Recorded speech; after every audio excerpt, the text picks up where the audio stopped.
What's going on, guys? We are back with the Baltimore Ravens franchise, and today we have the bye week in week 8. So I'll just be showing you guys what's going around the league and what's happening with our team and all that type of stuff. So let's go ahead and get into it then. Alright, so let's take a quick look at our team stats and what our team has been doing so far this year. So as for our quarterback situation, Joe Flacco's been pretty solid this year, over 1,800 yards passing. He's on pace for over 4,000 yards this year, which is good. His first career 4,000 yard passing season will probably happen. He's got 11 touchdowns to 8 interceptions. Of course, he did have a few games where he threw a lot of interceptions, and that's inflating that total, but I don't think it's going to be a huge problem in the future. Hopefully not.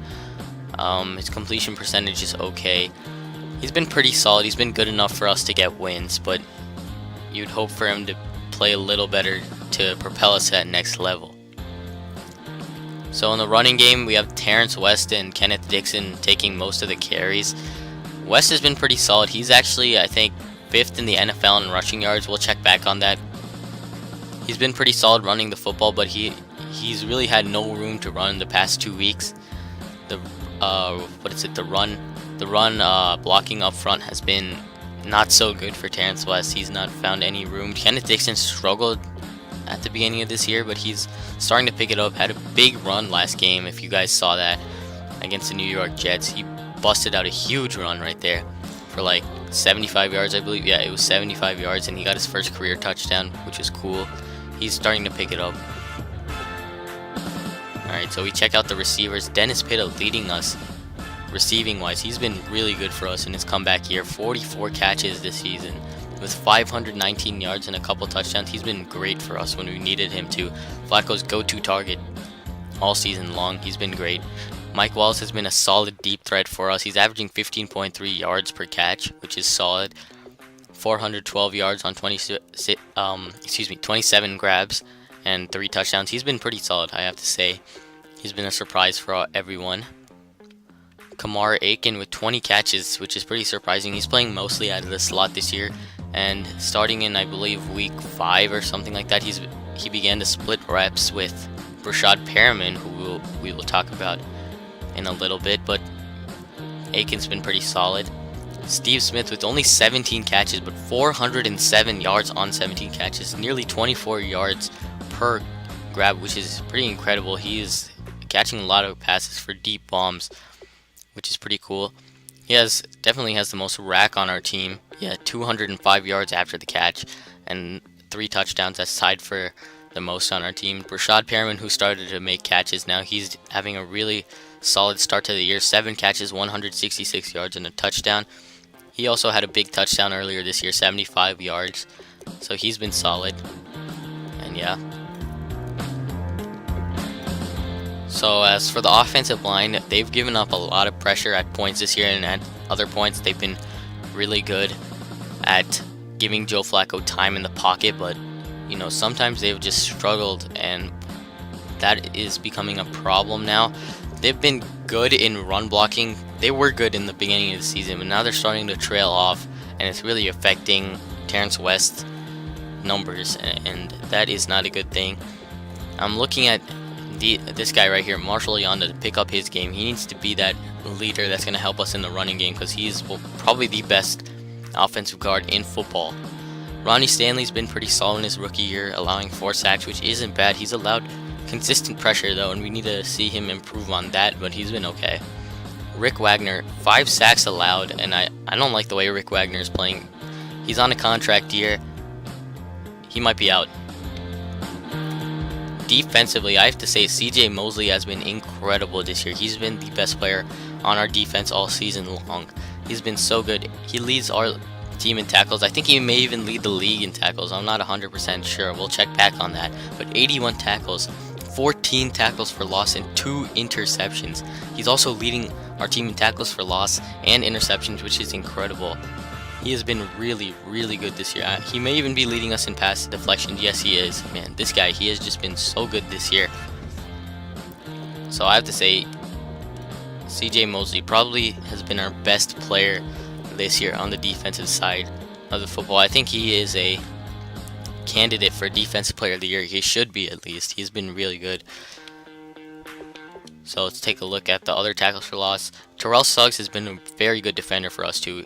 If CJ Mosley wasn't having such a good season, I think T Sizzle would be the guy who would be leading our defense. He's been really good with 6.5 sacks, which leads our team in second in tackles for loss as well. He's been great.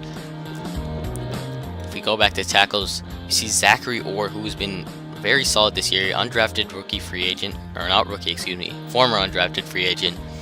And he's been great, 71 tackles. He's been very solid for us, and that's what we've needed from him. So he's done a good job. In the sacks department, we have Terrell Suggs, of course, leading us. Elvis Dumerville with 6 of his own sacks, which is great to see him returning. He had 6 sacks last year, and he's already got 6 this year, which is good. So it looks like Suggs and Dumerville are on pace for double-digit sacks. Gerard Powers, surprisingly, with 3 sacks this year.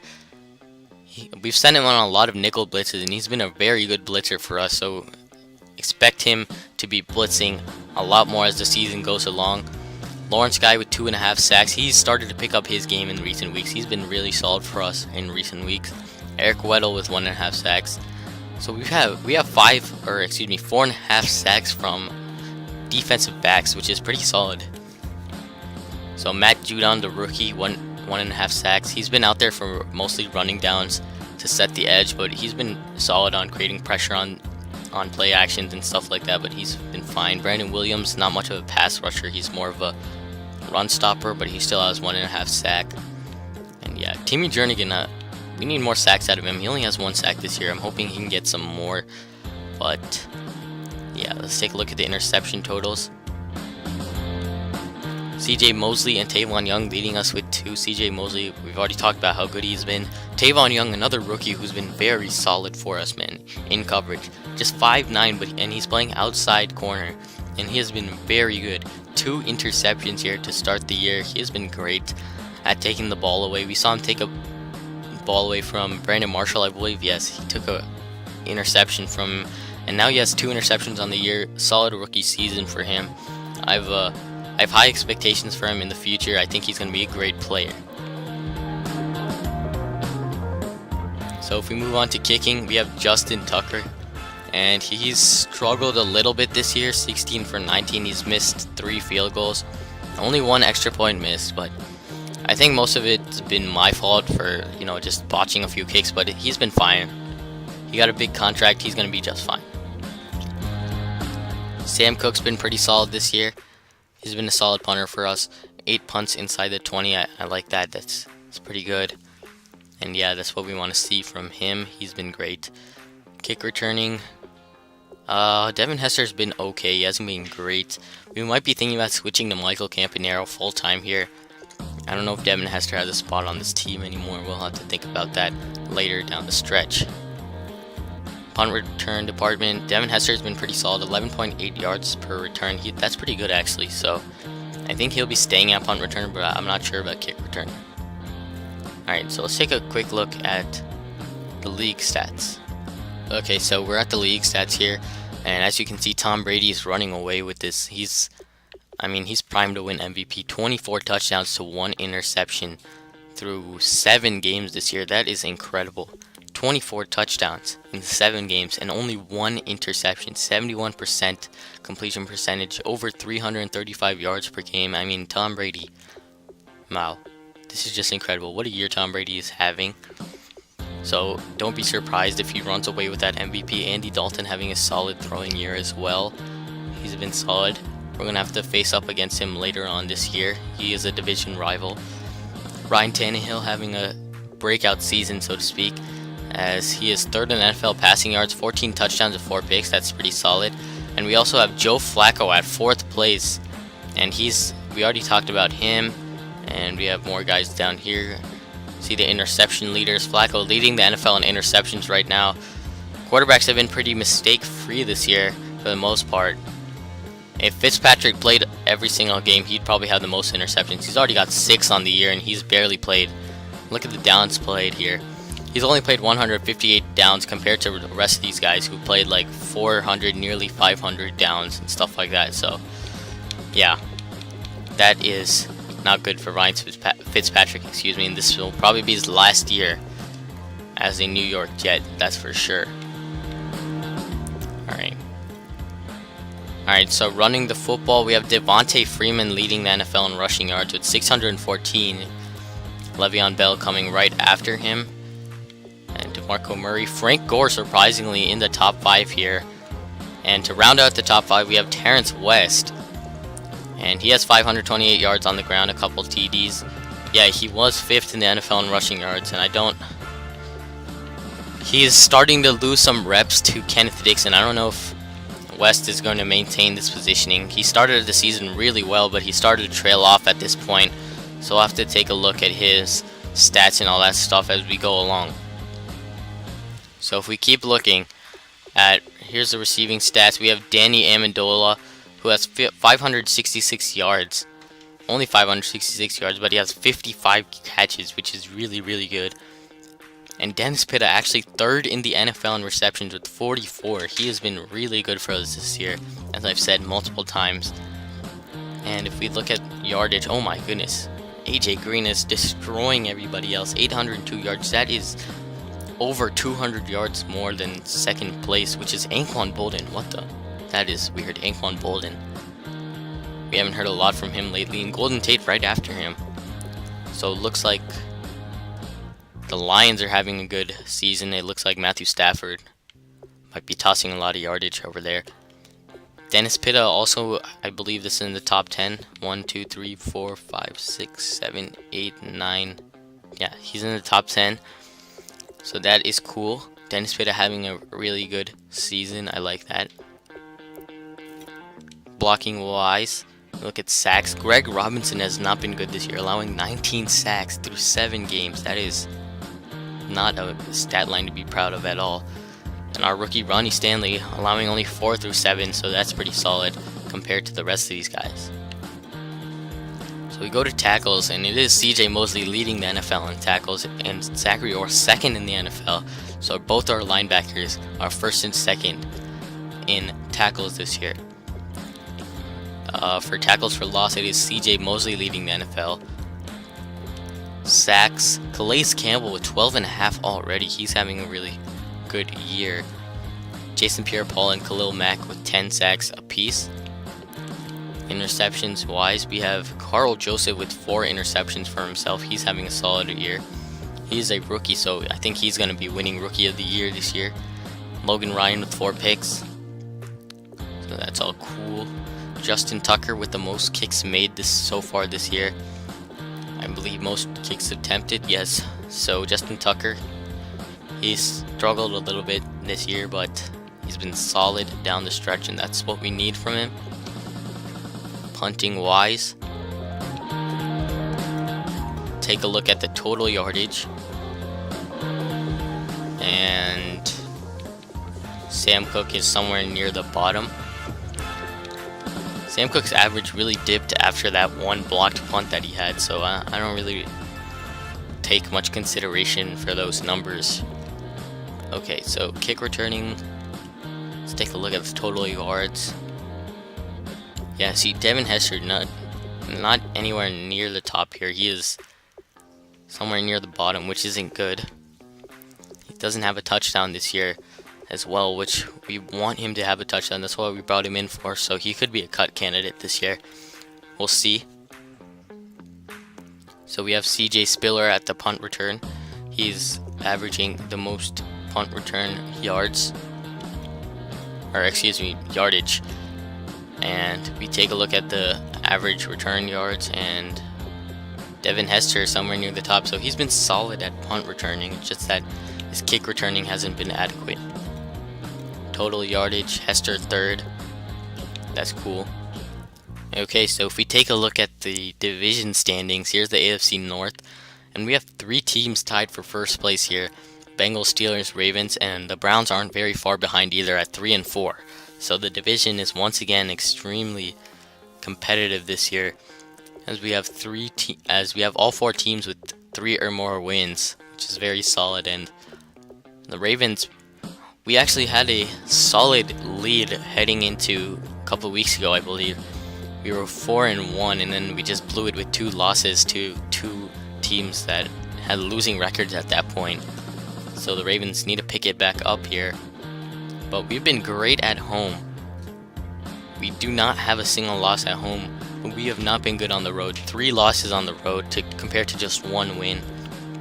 And that is a real problem. We have dropped 2 straight, and I believe both of them were on the road. So that is a big problem for us. So if we take a look at the rest of the AFC, the Tennessee Titans on top of everybody else with 6 wins. 6-1 is their record. They've been good this year.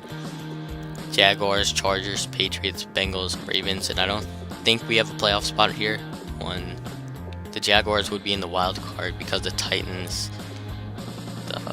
Okay, so we have the Titans, Chargers, Patriots, Bengals. So we do have a wild card spot. The Jaguars, and we have the 5th seed, and we have the 6th seed. So that is cool for now. We do have a wild card spot, and that's great. But there's a lot of teams at 4-3 and 3-4 and 3-3 and all that stuff. Not very many bad teams this year, so we're gonna have to watch out. This AFC is starting to pan out as extremely competitive. So let's move on to the NFC. So at the NFC is the New Orleans Saints at 5-1, leading the NFC. Vikings, Seahawks, Falcons, Redskins, 49ers, all with winning records, and the rest are not bad. The Bears, Cardinals, really the only 2 bad teams per se. I'm not sure, but the Bears really not having a good year. 1-6, that's not good. But let's move on. So let's take a look at some trades here. See if any trades occurred up to this point. We have Tyler Davidson traded to the 49ers from the Saints for a 3rd round pick and a 7th round pick. That's a pretty hefty price, actually. We have a 2nd, a 6th, and a 7th traded for Akeem Spence, which is pretty surprising. A 7th and a 5th for the Redskins, and the Patriots acquired Spencer Long from that deal. Mario Addison going to the Raiders. TJ Carey to the Panthers. Christian Jones to the Chargers. Datone Jones to the Falcons, and Charles Sims traded to the Redskins. JJ Wilcox to the Panthers. Shaquille Barrett to the Jaguars. Jared Odrick for Shaquille Barrett, that was the deal, I believe. And Brian Robeson traded to the Cardinals. Aaron Colvin to the Cardinals. Kevin Minter to the Jaguars, and Devon House going to the Chiefs. So those are all the trades that have occurred this year. Okay, so let's take a look at the remaining schedule for the season. So this is the bye week, and then after the bye week we have the Steelers, which is going to be a tough game. We have the Browns, who have been pretty solid this year, which is really nothing like their real life, how they've been in real life, but they've been solid. So we have to watch out for them. That could be a surprise spoiler matchup, so we got to watch out. Both these games could be pretty tough here, so we can't sleep on the Browns. The Cowboys, they have not been good this year, 2-5, so we should be able to get this win. The Bengals, another division rival that is tied with us for 1st place, so we're going to have to watch out for them. Dolphins have been solid this year with Ryan Tannehill. The Patriots, this is going to be a really tough matchup for us to win on Monday night, but we're going to have to try to clutch it out and get a victory here. Eagles, another big matchup, and these last 2 weeks, these are the 2 biggest games of the season. We have the Steelers and Bengals, who are both 4-3. All these teams keep going on the same track. Everything's going to come to a head here at the end of the season. We're going to have 2 big division games to end the season, and this is going to decide who's going to make the playoffs, I think. So these are 2 big games, and we got to circle these games and focus in on them. Okay, so before we go, let's take a quick look at our watch prospects and all that stuff.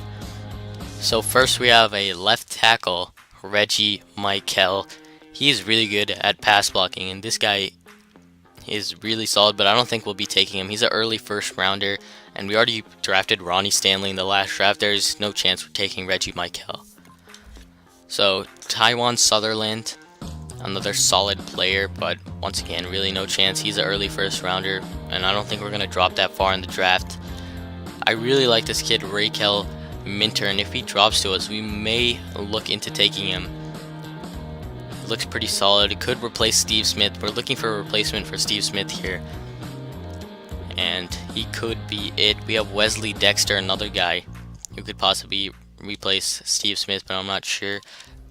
Josh Sheets, I actually really like his skills. B+ catch and trafficking, B+ spec catch, and B catching. I mean, this kid has great hands. He could be an option for us. We're not sure though. But I think this guy probably our best option here. He's a late first round projected. Israel Kaiser. B release, B route earning, and B spec catch. We've already talked about him. He's a great player. Drawing comparisons to Odell Beckham, I would say. I think this guy's a really good player. I think we got to go for him if he's on the board at our pick. So as for other guys, we need a pass rusher, and I think Sam Peake is probably one of the better pass rushers in this draft class. He is 24 years old, which isn't ideal, but B+ power moves, that is a good trait to have. Another pass rusher that we're looking into, Houston Deerdorf. B+ finesse moves, and he is a projected early 6th rounder, so this guy could be a steal for us. Definitely could use him. He's a speed rusher too, so it seems like he has good speed. Maybe a guy we look into there. And we already talked about Sean Booker and how he could be a solid option. But I think that is it for the prospects. Alright guys, that will be it for this video. We are done with all of the bye week stuff in the league update and all that good stuff. So we will head into week 9 with a big face-off against the Steelers to decide, I believe, maybe in first place in the division if the Bengals lose. So this is a big matchup against the Steelers, week 9. Be sure to tune into that one, but for now I'll see you guys later. Peace.